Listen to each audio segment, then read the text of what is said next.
Good evening and welcome to tonight's Methods Seminar Series organised by National Centre for Social Research, City University of London and the European Social Survey. I'm Rory Fitzgerald and I'll be chairing tonight's seminar. Delighted this evening to welcome Alex Bogdan, Associate Director from Ipsos MORI, to talk about transitioning the British election study from face-to-face to online push-to-web methodology. Alex is an Associate Director at Ipsos MORI and is responsible for delivering quantitative social research in the Politics and Society team. And she was part of the team delivering the 2017 and 2019 British election study. Absolutely delighted to have Alex with us this evening. If you'd like to ask questions, please put them in the Q&A section and we'll cover those at the end. The event will be recorded and the slides will be available with the recording after the event. So without further ado, I'll hand over to Alex for her presentation this evening. Thank you, Rory. Hi, everyone. Please bear with me just as I share my screen. I hope everybody can see that. That's working perfectly. Thanks, Great, Alex. thank you. So hi, everyone. Thank you so much for joining today. I'm Alex Bogdan, Associate Director at Ipsos MORI. I was also part of the team delivering the latest round of the British election study. So I'll be talking today about how we transition the BES from a face-to-face methodology to a push-to-web one. And I should mention, this was the work of an absolutely huge team, and I don't have time to credit everybody, but there are several contact details at the end of the presentation. If anyone wants to get in touch afterwards, if you have any further questions, please do. So it is quite a packed agenda, so I will try and be as concise as possible. Okay. I'll be talking a bit about giving you some background to the British election study before moving on to the study design and some of the timelines, and the decisions that we had to take in transitioning it to a push-to-web design. And then I will talk a bit about some of the outcomes, the response rates, the sample profile, some survey estimates, and including some mode effects as much as possible. So just to start off with a bit of background on BES, the British election study runs after each general election, and it has been running since 1964. It's meant to be a non-partisan, independent study providing high-quality data into British general elections. Now, there are several different strands to the BES, including an online panel survey, which I know many people do use. But in this talk, I'm specifically talking about the address-based random probability sample, which historically, up until COVID, has been conducted face-to-face. The BES is managed by a partnership between the Universities of Manchester and Oxford, and the fieldwork for the 2019-20 BES was run by Ipsos MORI in partnership with NatCen. The design of the face-to-face survey was fairly straightforward, I'd say. The primary sampling units, the PSUs, were parliamentary constituents, LSOAs, excuse me, 2 LSOAs spread across 400 parliamentary constituencies. And within each LSOA, we selected 11 addresses. In London, this was higher. We selected 13 addresses because we know from experience response rates in London tend to be quite a bit lower than in the rest of the country. So increase the number of addresses just to get to bring the share of interviews to the NatRep level. The BES aims to interview 1 person per household. In order to be eligible to take part in the research, people need to be eligible to vote in UK general elections. And once at the address, if more than 1 person is eligible, they are randomly selected by interviewers using a Kish grid. And for anyone who's not familiar with Kish grids, essentially a huge table of randomly generated numbers that can help interviewers select someone randomly within the household. We employed a differential incentive strategy starting from £10 to £25 per respondent, and I'll talk about this in a bit more detail later on. And then interviewers would administer a face-to-face survey via CAPI, so on computer-assisted personal interviewing. And on average, interviews would last between 40 and 50 minutes. So in late 2019, immediately after the general election, we started fieldwork on the latest round. And I'll just very quickly go through the timeline because it has been a very long year or over a year, at least for me. So I think do need a bit of recap. So if you remember late in December 2019, we had a general election, and then very quickly after that, we launched face-to-face fieldwork. We held master briefings and then launched the face-to-face fieldwork. And at the time, our biggest concern was launching fieldwork just before Christmas. In the background, obviously the COVID pandemic was already starting. By late January, we already had a first confirmed case of COVID in the UK. By the time we got to mid-March, the government had issued guidance against any non-essential travel. And the very next day, on 17th of March, we had to stop all field work on the BS and any other face-to-face survey in response to MRS guidance. So, but by this point, we had achieved just over 2,000 interviews, which was essentially just over half of our target. So really nowhere near where we wanted to be with the BS. By late March, proper lockdown begins. We're all told to work from home and not to travel. And throughout March and April, we, together with the team, we worked on transitioning the survey from a face-to-face methodology to a Pushtoweb design. We launched the Pushtoweb survey on the 20th of April, and then we closed fieldwork. We stopped collecting data by 10th of July. So I'll give you a very quick overview of the Pushtoweb design, and then I'll go into all of these things in a lot more detail. So we decided very early on that the main objective was to get as many interviews as possible from that initial sample that we had selected for the survey. So for the Pushtoweb element, we issued all of the sample that had not been converted into an interview during the face-to-face stage. So this included all non-response after that point. We only excluded any what we called hard refusals, cases that interviewers had flagged as really not being suitable for reissue for various reasons, including someone might be quite ill and not really capable of doing surveys, or maybe very aggressive and not telling us very, very clearly that they wouldn't want to do a survey. We also excluded all addresses that were ineligible, and that would, so that means non-residential addresses or addresses where no one was eligible to do the survey because they didn't qualify, they weren't eligible for to vote in general elections. We sent out a postal invite asking people to complete the survey online. And this was followed by 3 postal reminders. We also made a postal questionnaire available with the third mailing. So that's the second reminder after the initial invite. And we offer our incentive strategy was a mix of unconditional and conditional incentives. So just for the next few minutes, I'll take you through some of the big decisions that we had to make together with the client team in order to redesign the survey.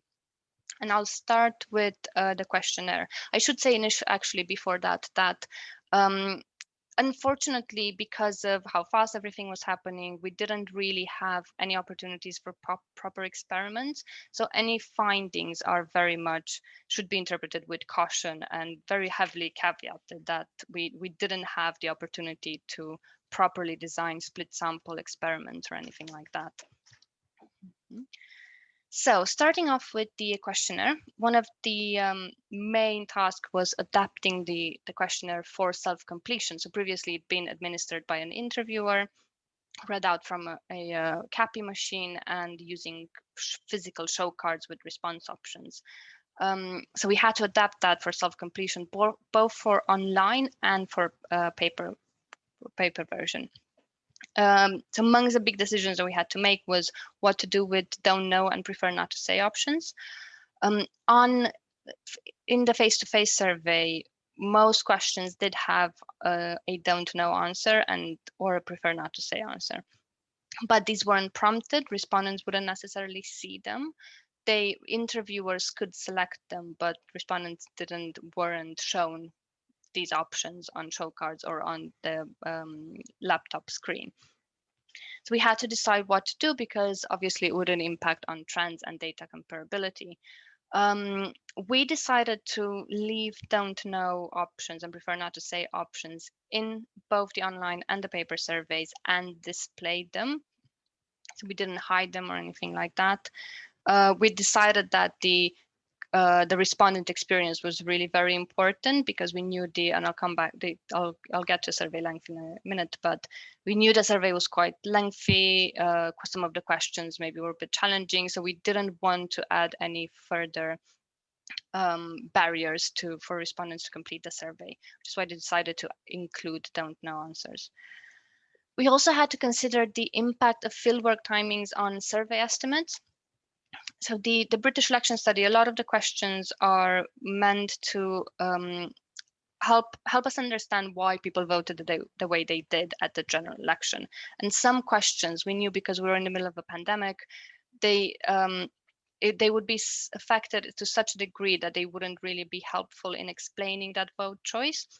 We couldn't ask people, for example, what they thought the most important issue facing the country was, because obviously most people would have said COVID, which had absolutely no bearing on their vote back in December 2019. So some of these questions were removed, and through this we managed to shorten the questionnaire by quite a bit. But the overall survey length was still quite long. On average, the online survey took 38 minutes to complete. Now, this is a lot over what we would normally recommend for an online survey. We would normally say we shouldn't go over 20 minutes. What we saw was actually we had very few break-offs. So we had very few people who started the survey and then closed it without finishing it. But I should caveat that because this might very well be a lockdown effect where people had a bit more time on their hands and were willing to do a survey about something that wasn't COVID related. But yeah, the overall survey length was quite long. Moving on to sampling. So as I said, we decided to use the same sample we had initially selected for the face-to-face survey. And out of almost 9,000 addresses, we issued almost 6,000 to the Pushtoweb element. The sample could be grouped into several different categories. So we looked at cases that had not been approached at all during the face-to-face element. We call this the fresh sample. And that's just because interviewers hadn't got around to making any visits at those addresses. We also had sample where fieldwork was interrupted. So there had been some sort of attempts to make contact or even had made contact with residents at the address, but we didn't have a final outcome. We also had soft refusals, cases where people said they couldn't really do the survey at the time, so they'd been closed as refusals. We did issue some that would, specifically addresses that interviewers weren't able to find. So in very remote areas, for example, we had a few points where interviewers were just unable to locate some addresses, and these were issued to the Pushtoweb element. And we also issued all cases where interviewers were unable to make any contact. So they'd finished their call patterns. They had made a minimum of 6 visits to the address, but they just hadn't been able to contact anyone. And all of these were issued to the Pushtoweb survey, meaning they were sent an invite letter. Still staying with sampling, a very important decision was how to proceed with the respondent selection within the household. So as I mentioned, during the face-to-face element, only one individual per household would be eligible to do the survey, and they would be selected using a Kish grid. Now, this wouldn't really be, it would be a lot more difficult for a Pushtoweb because normally you have an interviewer who would be able to list all the people who are eligible at the address and randomly select a person. We did have to consider several different aspects of this. If we would ask all members of the household who were eligible to complete the survey, we feared that we would get quite high levels of fraud, that we would maybe get disproportionately large addresses in households in some cases, purely because people would essentially lie that there are more people at the address in order to get more of the incentives. On the other hand, if we only select one person per household, ask one person per household to complete the survey, we know from other research that people aren't necessarily very good at following those random selection rules, like the next or last birthday. So we did have to balance these two things. In the end, we did also consider the fact that on a lot of the British election study measures included in the survey, there is quite high household correlation. Electoral behaviors tend to correlate within the household quite highly. And we did prioritize being consistent with the face-to-face element. So in the end, we decided to only invite one respondent per household using the next birthday approach. But we also had a few cases, not many, but we had a few addresses where we had actually pre-selected a respondent when we were forced to stop fieldwork. And we knew their name as well, so we were able to contact them directly and ask that person to do the survey. So next, moving on to communications, we felt it was very important to tailor communications to respondents' previous experience with the survey. As I said, a large part of the sample had really no previous experience with the survey. We call this the fresh sample. So all the communications sent to these addresses pretty much followed usual Pushtoweb conventions. We introduced the survey, asked them to complete the survey as we would normally. But in cases where we had some sort of contact with the address or had attempted to do an interview at the address, we try to tailor those letters to people's experiences. A large group of addresses were addressed to the resident, and if fieldwork had been interrupted for other reasons other than a refusal, we did mention this, and we reminded people that we had tried to contact them before, but we had to stop the survey due to the outbreak. And we asked them to help us out by completing the survey online. If they had refused, we again acknowledged this and reminded them that they previously weren't able to conduct the survey, and again asked them to go online and complete the survey now. And similarly, we had very similar letters, but this time addressed to a specific individual. And these are the cases where we had a pre-selected individual and we also knew their name, so we were able to address the letter to them directly. So the hope was that by doing this, we would be able to increase response amongst addresses where we already had some contact with someone at the household. And I'll come back to the actual response later on. So moving on to respondent incentives, during the face-to-face survey, we had an incentive strategy that was very much tailored to the participant. We know that some groups, specifically younger people aged under 25 and people living in London, are more likely to respond to research. So the incentives were tailored in order to maximize response amongst these two groups. This was possible during the face-to-face because an interviewer would be on the doorstep doing that respondent selection, assessing if they were under 25 or not, and then being able to say, we actually have a higher incentive for you if you'll do the survey. Obviously, this wasn't possible in the Pushtoweb survey without really risking very high levels of fraud. So we decided to change the incentive strategy completely and aiming it at just maximizing response to the Pushtoweb survey. So this included a mix of conditional and unconditional incentives. With the first mailing, we included a voucher for worth £5, and this was an unconditional incentives. And that's because we know from the literature that even though it's not always the most cost effective, unconditional incentives will be the most efficient in increasing response. We also promised a £25 conditional incentive, and that would be if someone completed the survey at the address. And you'll notice with the fourth mailing, so the final mailing, we actually doubled that to £50, which is quite a bit higher than we would normally do with these sort of surveys. So moving on to some of the outcomes, I'll first talk about the response rates. So once all fieldwork had been closed and collating all the data from all the different elements, the face-to-face, the online responses from the Pushtoweb survey, and also the postal responses, we had a response rate of unadjusted response rate of 43.9%.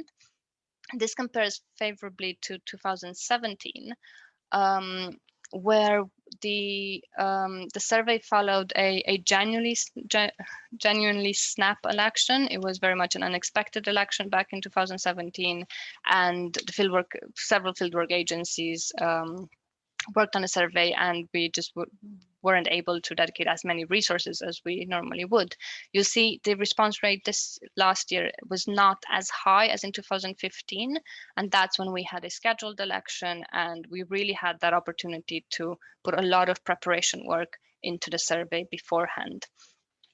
I should just make a very quick note about calculating adjusted response rates.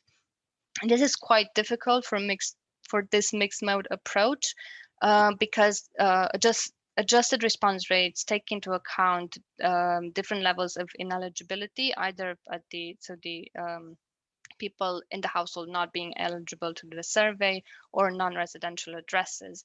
Now, this became impossible to calculate, or very difficult to calculate, on a Pushtoweb survey because we weren't able to differentiate different types of non-response. If we never heard back from an address, we didn't know if this was because it was not a residential address or because people just refused to do the survey. So I think if you are considering any sort of mixed mode design, it is worth thinking about this in advance of how, if you're to then compare response rates to any previous waves. So then looking at the response from just the online survey, we were able to look at the distribution of online surveys by day. And on this chart, the darker line is the BES survey, and the lighter line is a benchmark that we use, the Active Life survey, which has been running for several years. And what we immediately saw was that response in the first few days before that first reminder hit addresses, we saw higher levels of completion. 65% of all online surveys were completed before that first reminder, and for the benchmark, this was 60%. So I think this could very much be a lockdown effect. People just had more time on their hands, so they didn't need as much prompting. You'll also see that there is an uptick with every other reminder afterwards. It's first reminder especially, and then with a second reminder where a tiny uptick. This is where we also made the postal questionnaire available to people. So then the impact on the online questionnaires was quite a bit smaller. And then another uptick when we sent out the final reminder. And remember, this is where we increased the incentive by quite a bit.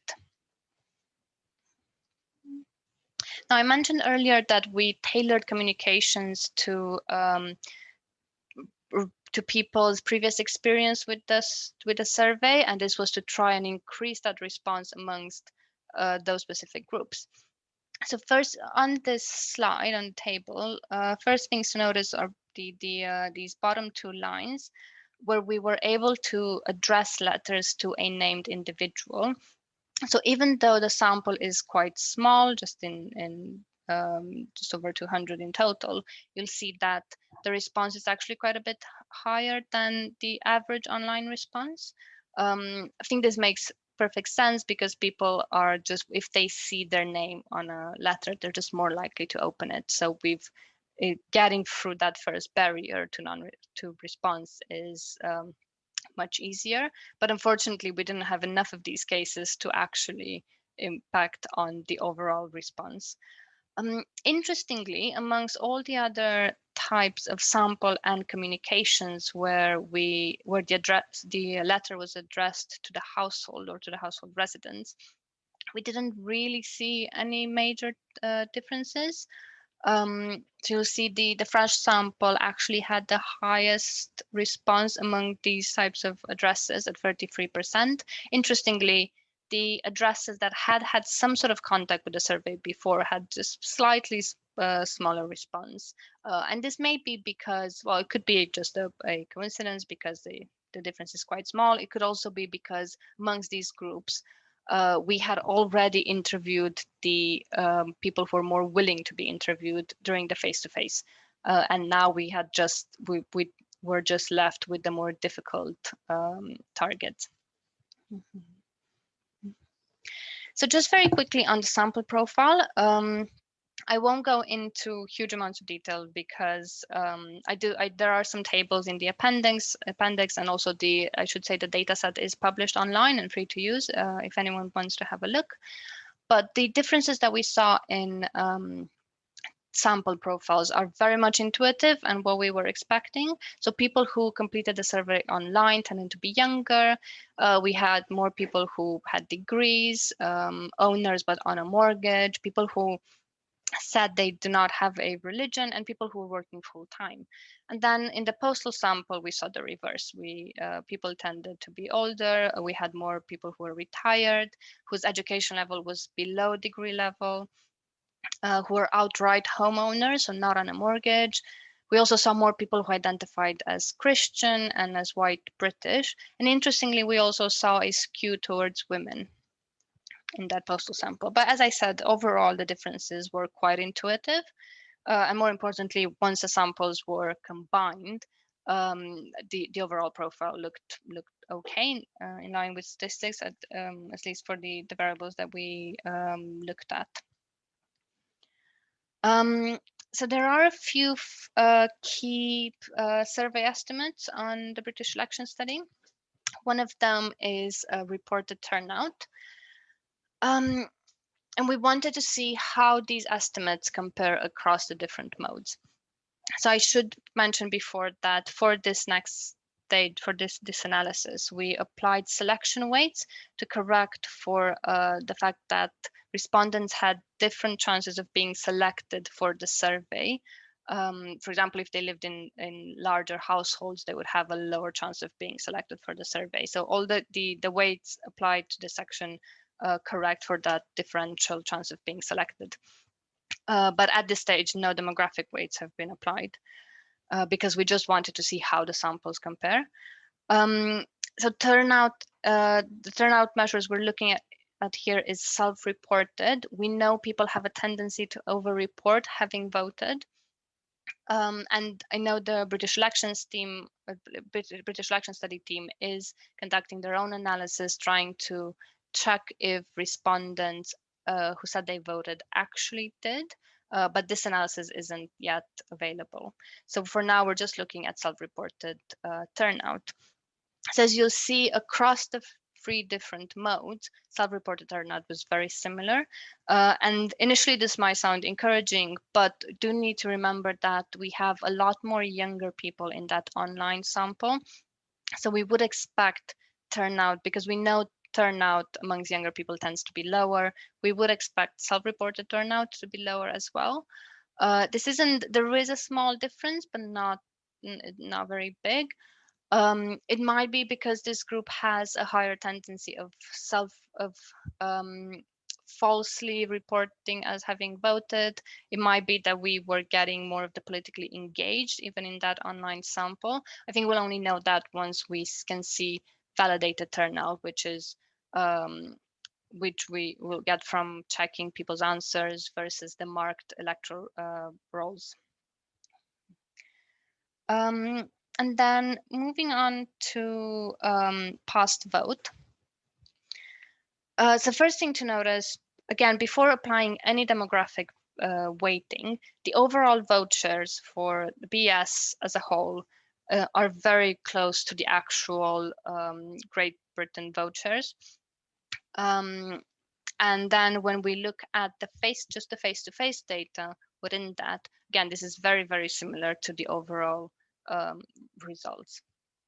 Looking at the online and the postal data separately, we do find some differences, but these are very much intuitive if you consider the demographic skews that we found in the different samples. So what you see is in the online sample, you tend to have more people saying they voted Labour, Lib Dem, and fewer people saying they voted Conservative. And then in the postal sample, we find the reverse. Fewer people said they voted Labour or Lib Dem, more people said they voted Conservative. But very importantly, once these two the data sources are combined, we do end up with with vote shares that are very close to the actual election results. So then moving on to the final bit of the analysis, and I should say that for so we wanted to try and identify any patterns in how people respond to to surveys for the different modes. Becomes a bit difficult because, as I mentioned, we didn't have the opportunity to do any experiments, so we weren't able to randomly allocate people to different modes. We allowed people to self-select. We did try to correct this a bit by applying weighting. So on top of selection weights, which I've talked about earlier, we also applied demographic weights, and we tried to get to match the online and the postal data to the face-to-face data that we had obtained before.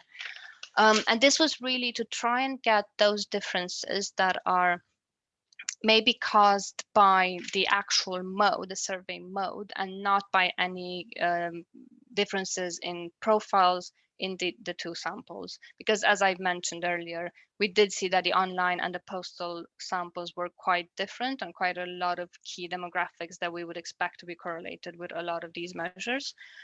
So we applied some demographic weights, but of course, weighting can't really solve everything. We can't be sure that there isn't and not something else that explains these differences that we just weren't able to capture by looking at these demographics and weighting to these demographics.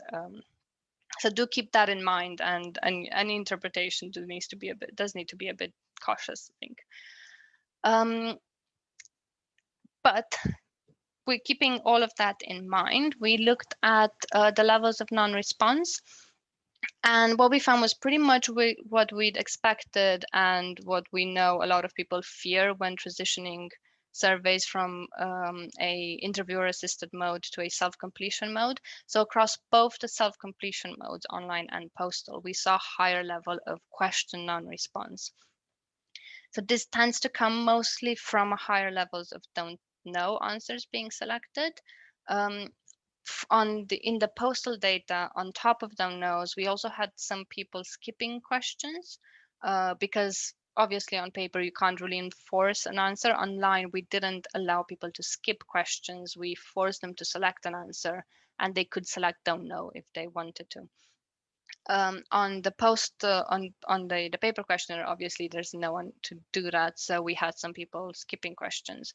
So overall, then we do see tend to see higher levels of non-response in the postal, but also in the online.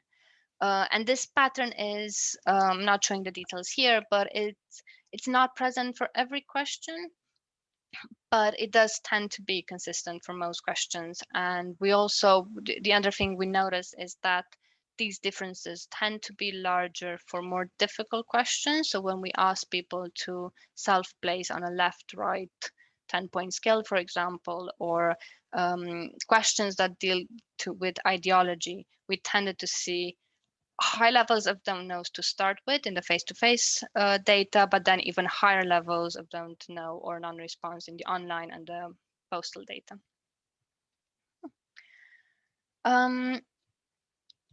Then we also had a few questions that were meant to test participants' political knowledge. We asked a series of 6 statements of political statements, and we asked people to tell us if they were true or false. So very interestingly, what we saw was higher levels of correct answers to these questions in the face-to-face data. In the online and postal data, what we see is higher levels of don't knows, which then leads to lower levels of correct answers being given by respondents. I think this wasn't intuitive to me. I think if I would have expected people in the privacy of their own home doing surveys on their own to maybe look up answers and pretend that they knew the answer beforehand, and we really didn't see that. So I think that's quite encouraging for self-completion surveys. It does pose the question as to whether interviewers, when administering these questions, I do wonder if they are somehow helping respondents, maybe even unconsciously, maybe even with their body language or any sort of gestures indicating what the correct answer is. And I do think we should look into this a bit more. Okay, and then finally, Finally, we had a few questions, 3 questions, asking people to consent to further research or to data linkage. So as I mentioned, the BS team are working on linking survey data to the marked electoral rolls to try and validate whether people actually voted. So this is a very important part of the survey. We also had 2 recontact questions asking people permission to contact them for further research. And what we see is really how important interviewers are in obtaining consent and possibly reassuring people that their data will be treated securely. So we see much lower levels of consent for all of these types of questions in the self-complete modes than we do in the face-to-face data. And I think it really does show how important interviewers are in creating that relationship with the respondent while administering the survey, and then possibly reassuring them if they do have any concerns about how we'll use their data or what being contacted means. That the fact that it doesn't mean you'll get calls from us for surveys every week or so. I thought that was quite important to flag. Okay, so just to finish off with some of the key learnings from transitioning the survey, I would say it is very important to give very careful consideration to the questionnaire, not only length, but how you approach non-response. We did see those higher level of non-response in self-complete mode. So if you are working on or using a long-running survey with previous waves, it might impact on trends if you do allow non-response options and prompt them to respondents. We saw that samples do tend to skew pretty much as expected, but it is quite encouraging to see that once the samples are merged, the sample profiles look okay. And not only that, the estimates look very encouraging. So we had, in our case, vote share that we were able to compare with the actual election results, and the overall estimates were very, very close to the election results. We do need to do a lot more work on this. We only looked at a couple of survey estimates. There's a lot more of data there to be analyzed and compared. I would flag that including an offline mode of response is absolutely essential in a Pushtoweb survey if you're to get a balanced sample. So we did see those skews in the sample profile, and we can't just rely on online data. So in this case, we're quite grateful that we did include a postal questionnaire, because that really helped balance the sample a bit. As I said, survey estimates are quite encouraging, but we do see some differences in non-response, in the factual knowledge questions, and particularly levels of consent are quite worrying. So I do think we do need to do a lot more work in trying to prevent these or correct for them, and maybe reassure respondents of how we're going to use their data. And just overall, I'd say it's quite a good time for Pushtoweb. Response rates were quite high. Survey estimates were fairly good. So I think I'm quite optimistic about Pushtoweb for social research. Okay, thank you.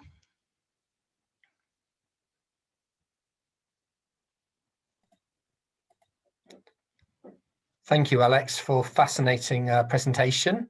Perhaps if you could just stop sharing your slides. If people want to raise questions, please can they put them in the Q&A?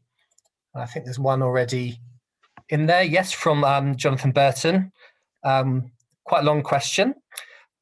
With higher consent rates and higher levels of political knowledge in the face-to-face group, could this be linked to the fact that the face-to-face group are likely to be the most engaged with the topic of the survey? They were the first to complete the survey before lockdown, whereas the web or postal groups are those who hadn't been contacted or interviewed by the time face-to-face fieldwork was suspended. Yes, that I think definitely. I think that's very, very likely. As I hinted to before, we, especially amongst those groups that we had contacted before but didn't get an interview, I think those were probably tended to be more difficult people to interview, who we know from other research, they tend to be people who are less politically engaged as well. So I think, yes, that's probably very likely. I think we should look at these results based on the type of sample, whether that fresh sample, which like the pure Pushtoweb sample, whether we see the same differences. I think that would be interesting to look at, but yeah, absolutely. I think that's probably the case. Yeah, and a sort of related point that he also made, are there other measures of political interest in the survey other than knowledge, which might indicate if the face-to-face response were more interested in the topic of the survey? Anything other? There are, yes, I'm trying to think whether we kept all of them in the Pushtoweb survey. We do ask number of days when that people discuss politics. I can't remember if it's the previous week or in general, and also ask whether they, I think, follow the news. And there is a follow-up survey to the British election study that we did include in across the entire study. So follow up to the face-to-face and the Pushtoweb, where we do ask people about political interest in specifically. So that might be something to look at as well. Haven't done that yet, but yes, I think that's a good idea and we should look into it. For the next stage. Thank you. A question from Alice Ramos. Thank you for a clear and interesting presentation. Her question is, what kind of strategies did you use to ensure that the selected person was really answering the online questionnaire? Yes, we did worry about this quite a bit, and because I think we do know, and Rory, your presentation about the ESS pilots in the 3 EU countries, quite telling. We know people don't really follow these sort of instructions very well. What we did was, and we followed a paper, and I'm very sorry that I can't remember who by, but there was a paper that suggested that if you ask people to confirm that they are that correct person, so we asked people, please confirm that you are the person with the next birthday. Obviously they could lie, but I think evidence suggests that people tend not to, or they're less likely to lie if you do ask them directly, are you this person? And then allow them to do the survey. In the online survey, we're able to then say, if you're not, please go get this person, ask them to do the survey. We can't guarantee it was the correct person. But we did try and influence people into being honest about it. Were you able to check from the question? No, there was nothing in there. No, not really, no. This one. Okay, thank you. And a question from Andrew Donovan. Having a response rate of over 11,000 people on recent TV programme, would you consider an answer like no comment rather than don't know? Not quite sure. Instead of trying to minimize non-response by not, that's my understanding, is you're suggesting that we should minimize non-response by, instead of saying having don't know as an option, having no comment. No, I don't think I've seen this anywhere in the literature. I'd be interested to try it. I would be this might be just me. I would be concerned. To me, no comment sounds a bit aggressive. Sounds like someone, pushing a camera away and saying no comments. I would suspect this has different effects that we're not necessarily trying to get. But I think it would be interesting to try out. But no, I hadn't seen this anywhere. Thank you. You know that the £50 incentive that was offered with the final, what was the rationale for choosing, I guess, what is quite a high amount? Just maximizing response as much as we could.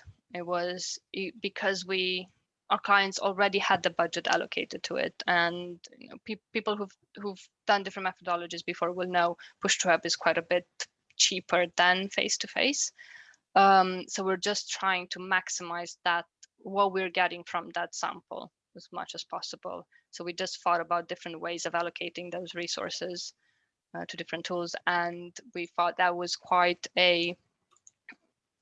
probably a good return on investment, because you don't, overall it has a small impact. Not that many people completed the survey after that final reminder, so you don't get to actually give people, all that many people, £50, but in a survey context you do get more respondents, and you tend to get, I haven't checked this, but I don't know if we have the sample sizes, but I guess you do get those harder to contact respondents who might be different, might have different attitudes.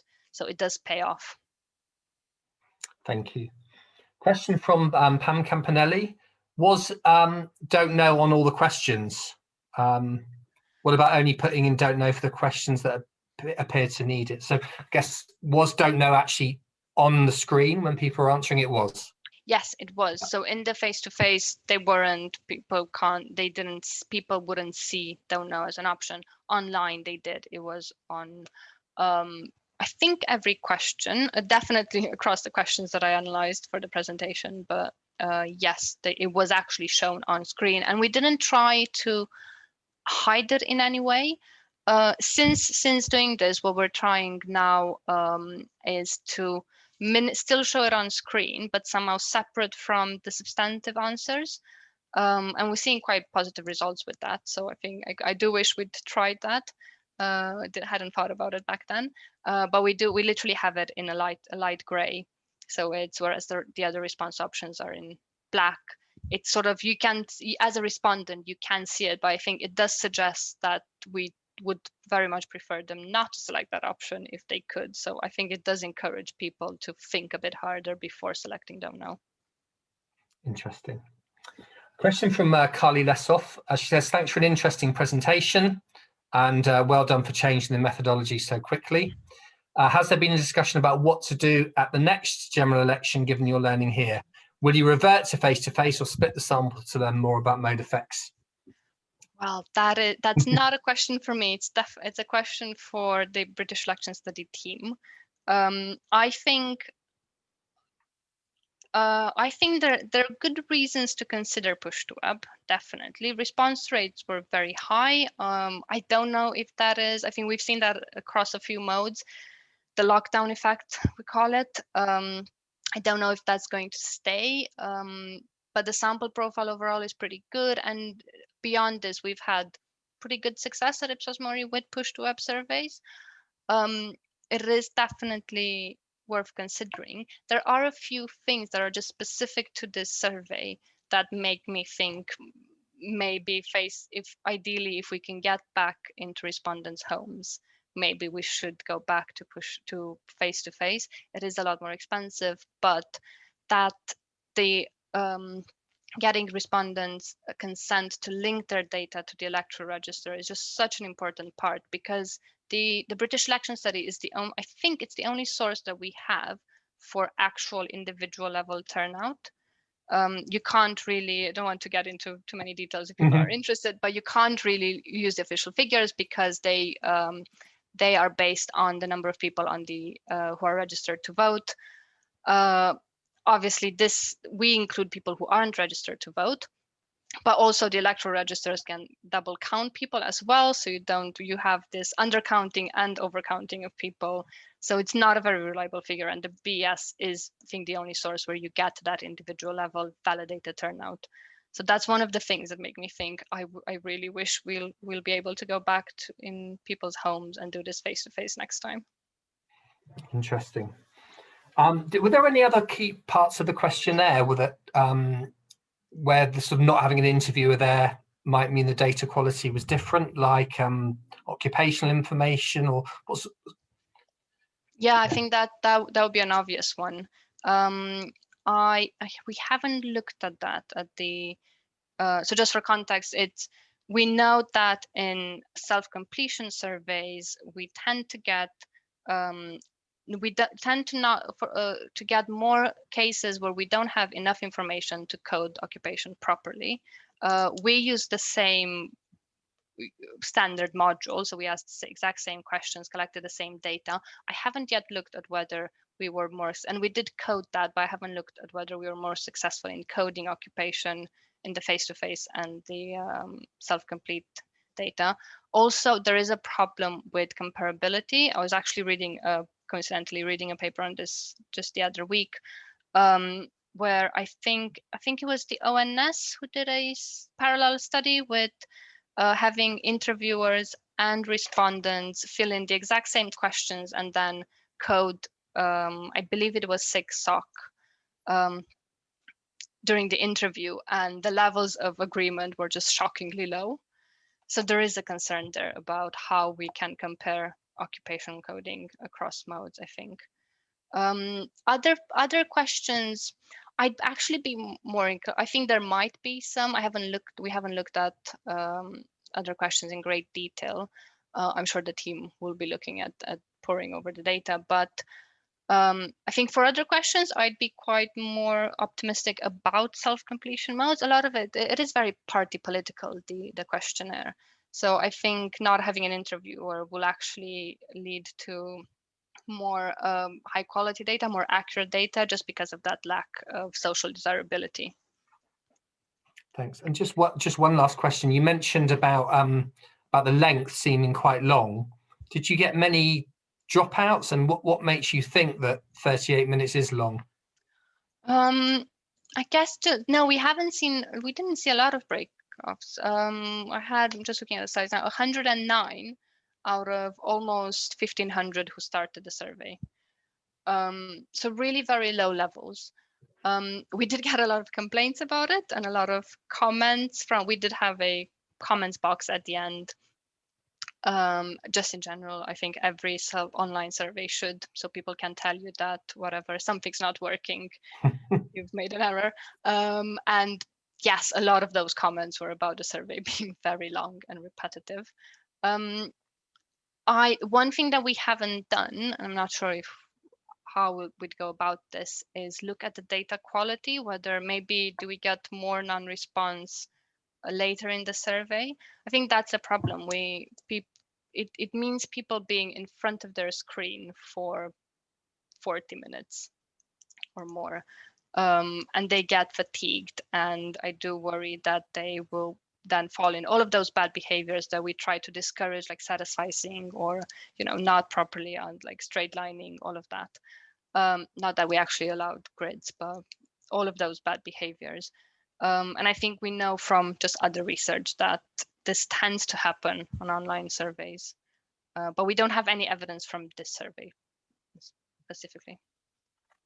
Thank you very much. Well, thanks for your great presentation this evening. It was really, really, really interesting, and I really echo what Carly Lesov said in her comments about it being great that you did it so quickly. Responded to things. It must have been a very frantic time to rearrange everything. It was, and I also had COVID somewhere in there as well. Okay. Very traumatic time. Thanks very much again. Our next presentation will be on the 27th of May, when Kerry Davis from NatCen Social Research will be talking about online deliberative polling methods. So do join us for that. And thanks to everyone. Thanks again to our speaker, and good night. Thank you. Bye.